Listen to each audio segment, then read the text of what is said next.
I'd like to make the argument with respect to welfare. I hate the argument in this country because it always delves into race.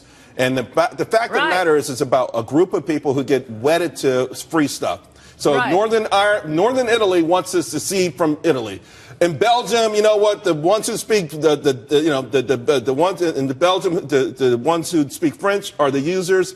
Even in Germany, Bavaria is saying, guys, we're doing too much work. In Spain, Barcelona, they want their own country. They're saying we're doing all the work. These other guys are sucking up all the welfare. So that's your point. And those you can't make it. I want to come here. Right, and you can't make that point in America because it always turns into some sort of racial argument, some kind of racial, dumb, crazy racial thing, and we can never get to the point that when people get hooked on free stuff, it's hard to unhook them. And I will particularly support your point. I've written about this. England, with their welfare culture, no, they've turned Anglo-Saxons into welfare recipients thugs. Oh, my God. England might be the worst. Right. So it's provably it is not. It doesn't have to do with race. It doesn't have to do with genes. England just proved it by a welfare state. It's so ironic that you're here. I don't know if you staged this or not, but we've got a demonstration in front of the building with, I guess, Middle Eastern people. With you always talk about the hot jobs and everything like that.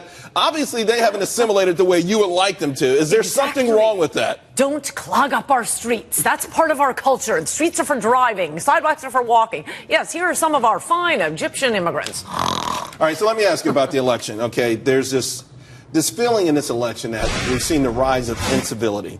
Black Lives Matter, they bum rushing the stage, they're taking microphones. Donald Trump's language has offended a lot of people.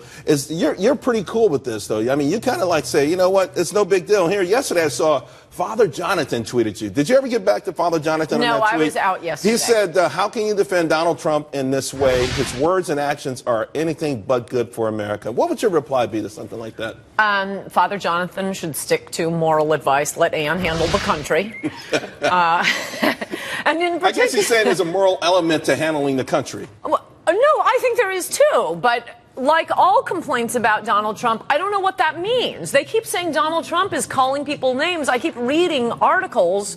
What's your objection to Trump? And it's like, he's an oaf, he's a clown, he's a buffoon. What are you people doing? What does that even mean? What is he complaining about? Yeah, he uses spicy language. So do I. That's what you do in political debate. So did Winston Churchill. So you're okay with it?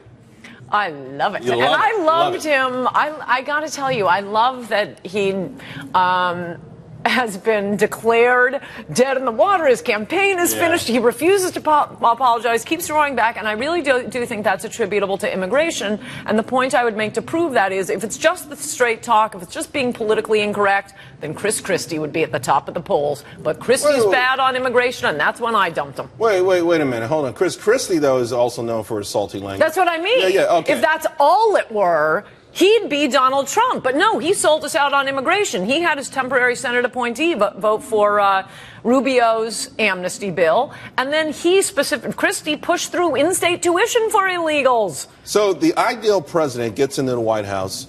How does he or her fix the immigrant problem? And why do you say it's the new N-word? I mean, is it just because... what is it about immigrants? Because people keep slipping in illegal. We're talking about both here. For a lot of people don't even say illegal anymore. A lot of people say undocumented. What the hell is that? If you break into my house and you start watching TV and eating my food, you ain't an undocumented visitor. You're there illegally. You better get the hell out before I get in the house. No, that's right. Undocumented is one. Yeah, what the hell does undocumented mean? I guess that's sort of like the old WAP without papers. Undocumented? Are you serious? That's right. George Bush's undocumented war in Iraq. No, I know, it's insane. But why immigrant? Why are we intimidated about immigrants? I don't. Part of it is because people are thinking about their grandparents who arrived at Ellis Island, and I keep telling them we're not talking about that. That's not who's been coming since 1970. Obviously, at least 20% of post-1970 immigrants are fine people we'd like to have here because 20% are voting Republican. But that 80%, big problem. And so that's part of it. And I guess because they're people, and I suppose it's a nice instinct for Americans to not want to say anything mean and, yes, I love Lupe the maid. But I would just say to people who are worried about insulting Lupe the maid, Lupe the maid immigrated to America, not to Honduras, not to Pakistan, and we are destroying the country she immigrated to if we don't cut this immigration off, both legal and illegal. And Coulter, love you. We got to go. I got to say adios to you, but I hope everyone picks up the book.